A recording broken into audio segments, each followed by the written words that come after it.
આમાં હમણાં આપણે જોયું છે કે ઘરની અંદર આગ લાગવાનું પ્રમાણ વધી ગયું છે.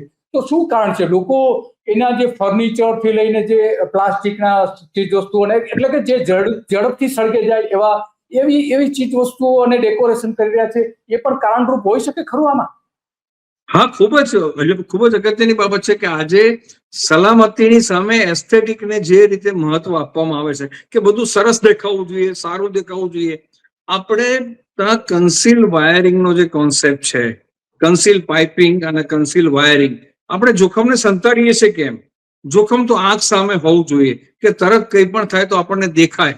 હવે એસ્થેટિક લુક માટે દિવાલની અંદર કન્સીલ કરી નાખ્યું હોય અથવા તો સીલિંગની અંદર જયારે ઇલેક્ટ્રિકલ વાયરને કન્સીલ કર્યું હોય, હવે ઉપર ફોલ્સ સીલિંગની અંદર શું ફોરેન એક્ટિવિટી થાય છે એનું મોનિટરિંગ આપણે નથી કરતા. હવે એવા સમયમાં જયારે પીઓપી કર્યું હોય કે કોઈ બી લેમિનેટ કર્યું હોય, પેલમેટ્સ કરેલા હોય ને એની પાછળથી પસાર થતું ઇલેક્ટ્રિકલ વાયરિંગ હોય, તો એમાં ગિલોડી છે, ઉંદર છે, આવા બધા જીવજંતુ ખુલ્લા ઇલેક્ટ્રિકલ વાયરિંગોને કાપતા હોય છે.